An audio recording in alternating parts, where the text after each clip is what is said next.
Welcome back to Post Match. I am here with Tyler, almost the winner. Almost. Owen had to get out, so we figured our runner-up would be the best case scenario. Thanks. You're going to give us an honest opinion of this. Oh yeah, it's not triggered at all by me losing whatsoever. I hate you. So, before we get into this, besides hating it, is there anything you want to say about the game?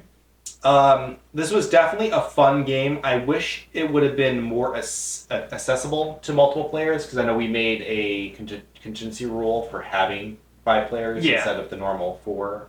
Or is it 4? 3? It's 2 to 4. 2 to Yeah. 4, yeah. Yeah. We also changed the rule where usually once both of your characters are out, you're out. Yeah. It was more fun that way, because then it was just pure chaos. Yeah. We had people who had nothing to lose. To get into it, though, our first category, I don't know why I put that out there, is box fit. This is the box. These are all the pieces hidden under the tray. 0. Honestly, yeah. Like, of all the games we've ever played, this is the game that doesn't look like it goes together. It is Mousetrap-esque in just random pieces, and also they give you nothing to hold all these pieces together. Like, this cover is doing a lot of work to keep all of these assorted traps and little pieces in. I'm also honestly giving this a 0. Like, this is like the drawer next to your bed where you throw all the random assorted cords, wires, and things in your room that you don't know how to spot for. This is what it looks like. Yeah. And I have stuff put together just so I have less random pieces out. Our next category is the rules.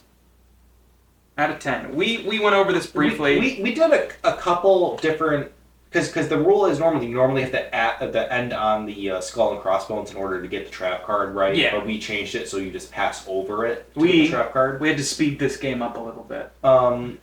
If we did it with the rule where you actually had to land on it, I think I would like the rules a little bit more. What's this out of? Out of 10. Out of 10. I'm going to say if we did it with the rule you had to land on the skull and crossbones, I probably would have given this like a 6. Okay. With going over it, I give it a 3. Oh. I think that changed the game too much to be passive and not risky. We had one too many players and we were on a time crunch, so I didn't want this game going too long. Having played this game outside of the channel, I will give the rules an 8. The rules are very straightforward, and when you were playing it correctly, and not for the entertainment of the masses, it is. There's a lot less to complain about. Sometimes you get more frustrated with not being able to land on the skull, because sometimes you just can't roll the right number. Yeah, I don't know how many times you probably looked at me during the game where I'm sitting there trying to do math about, like, can I, like, do a circle and then go to it, or no, I rolled it even, but I really needed an odd. The only way for me to land on this is to roll an odd. That kind of worked against the score, really. Yeah. But again, it was just to speed up. I'd rather people have the cards, and then I needed that detective cruising. There was like 6 times I'm like, yeah, the detective would just show up right now. That'd be great.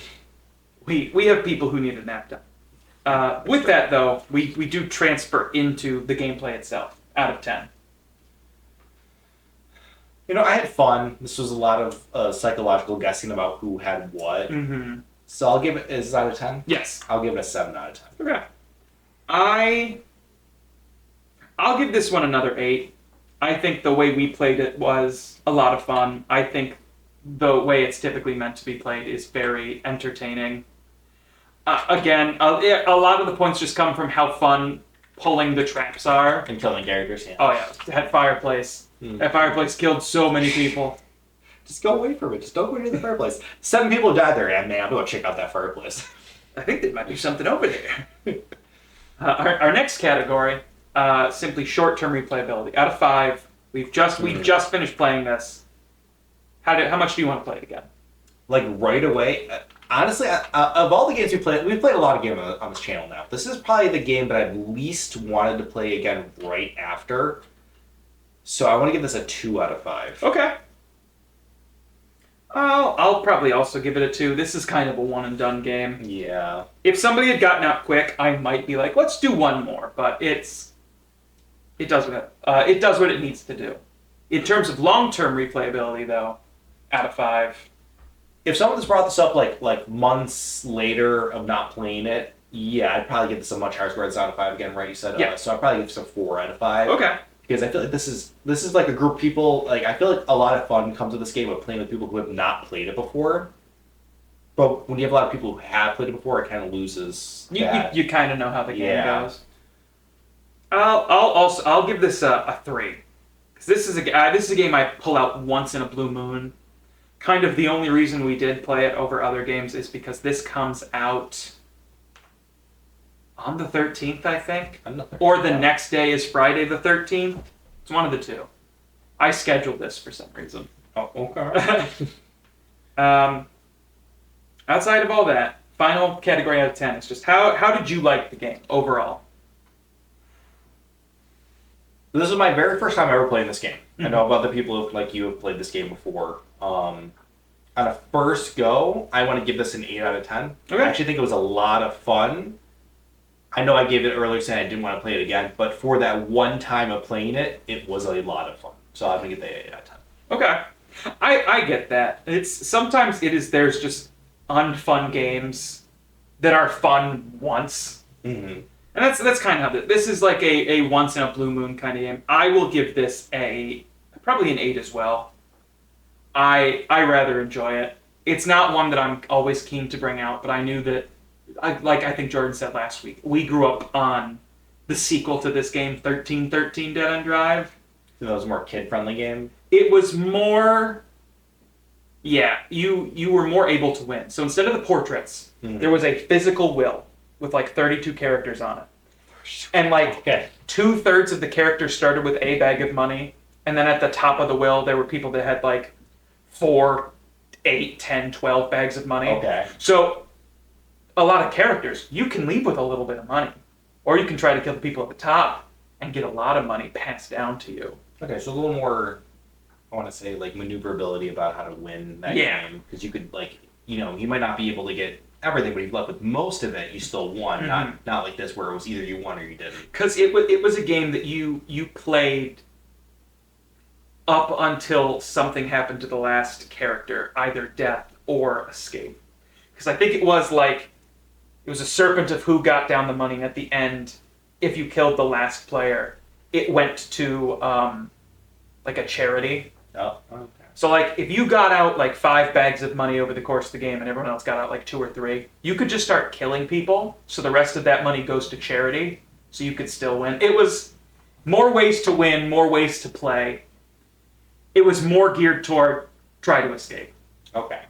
I get that. Like at the top, there was the first 2 or 3 people got a lot of money, so you'd be like, okay, they need to be... In that game, did you also be able to control every single piece? Yes. Okay, so... Okay, But I believe this one was 12, that one had like 30, 32 characters. It was so many. But that's why it was like, there was a lot of potential to move. We might play that down the line. I don't know if they make it anymore, if I'm being honest. This is a reprint of the original. I mean, how many characters were in this game? 12. That was already a lot to be dealing with. 32? Like, 3 times, or almost 3 times the amount? That's too much. Well, I let the scores calculate. This one, not the best game. They can't all be winners. I scored this a little bit above middle at 29. Okay.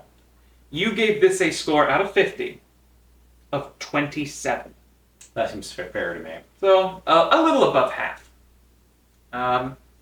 It is a fun once-in-a-blue moon game. It is a good game, believe it or not, to play with kids. In the fact that, like, they will want to play with the traps. Yeah, it's very interactive. Like, you don't even have to play the game correctly with, like, your daughter. You could just be like, okay, Mo. Hit the button. Yep. Should be great. And I can get that. It's a cute game. Yeah, because I mean, me describing this game to my kid and being like, "Oh yeah, the character's gone now; they're not there." I feel like she would have a meltdown. But if you just tap or hit the button, I love it. Yeah, this is why this is a 0. Getting everything to fit in this box. I was watching him take it apart, and honestly, it looked painful just watching him do it. I wasn't even doing it. So with that, before we sign off, are there any final notes? Anything you want to say about this game? There's a cat but no dog. And that's depressing. Cat's name is Poopsie.